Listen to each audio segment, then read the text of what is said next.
ہم واضح طور پہ اشرف العلوم آج گجرانوالہ سے بیٹھ کے عالم کفر کو پیغام دینا چاہتے ہیں، قیامت تک قرآن بھی رہے گا، یہ مدارس بھی رہے گا، انشاءاللہ قیامت تک قرآن بھی رہے گا، آپ اٹھا کر قیامت تک قرآن بھی رہے گا، قرآن والے بھی رہیں گے، مدارس بھی رہیں گے، مساجد بھی رہے گی، یہ ٹوپی پگڑی بھی رہے گی، اسے نہیں مٹایا جا سکتا۔ سنیے، میں آپ کو ایک واضح طور پہ ایک جملہ کہتا ہوں، اللہ نے ہمیں اہل حق، علماء احناف، علماء دیوبند سے جوڑا ہے۔ دیوبند کی عظمت کو ترازو میں نہ تول، دیوبند کی عظمت کو ترازو میں نہ تول، یہ تو ہر دور میں انمول رہا۔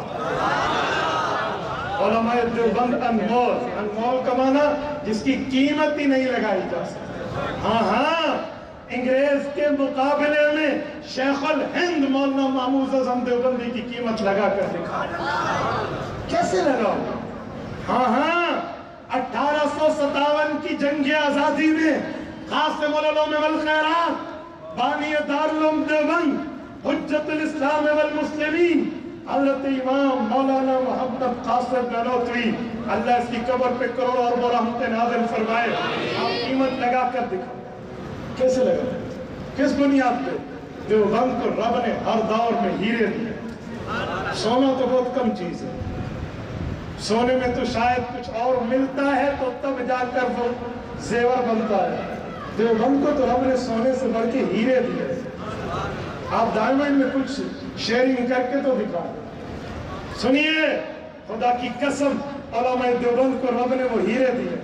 میں ایک جملہ کہا کرتا ہوں، آپ اٹھائیے ہمارے علماء دیوبند کی سمانے، قاسم العلوم والخیرات حضرت نانوتوی اور بانی تبلیغی جماعت مولانا الیاس دہلوی رحمہم اللہ، حضرت ابوبکر صدیق کی نسل ہے،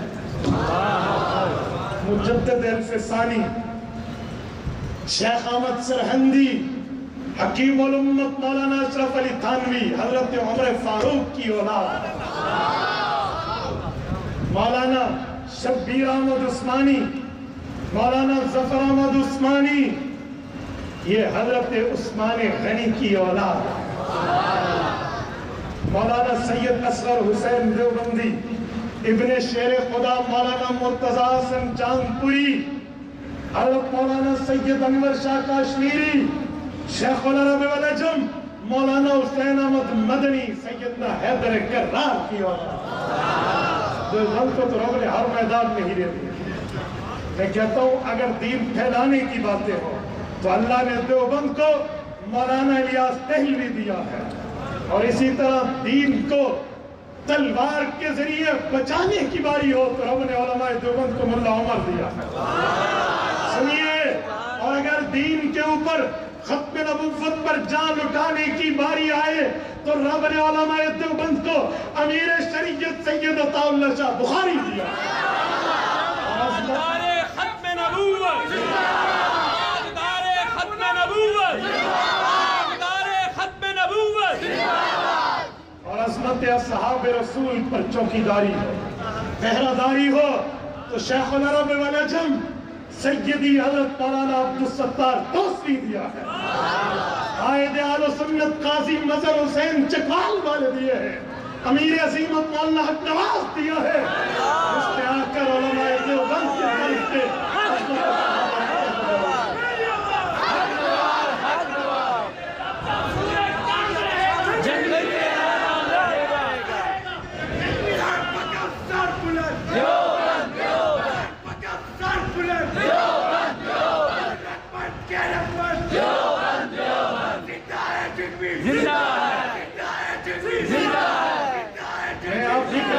جملہ مزید عرض کر رہا ہوں، اور مناظرے کی میدان میں اگر علماء دیوبند علماء احناف پر اعتراض آئے تو دین بچانے کے لیے اللہ نے علماء دیوبند کو متکلم اسلام مولانا الیاس کو منظور، اور ہضم کر پاؤ تو میں کہتا ہوں امریکہ جیسی سپر پاور کی تم پہ پاؤں رکھنے کے لیے رب نے علماء دیوبند کو قائد ملت اسلامی مولانا فضل الرحمان،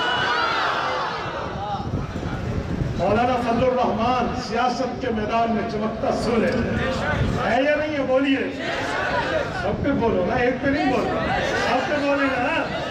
تو میرے دوستوں میں کہہ رہا تھا کہ اللہ رب العزت نے قرآن کریم کو قیامت تک رکھنا ہے، اور یہ قرآن والے بھی قیامت تک رہیں گے۔ رکھیں، نہ قرآن کو مٹا سکے، نہ قرآن کو قرآن کو پھیلانے والوں کو نہ مٹا سکے۔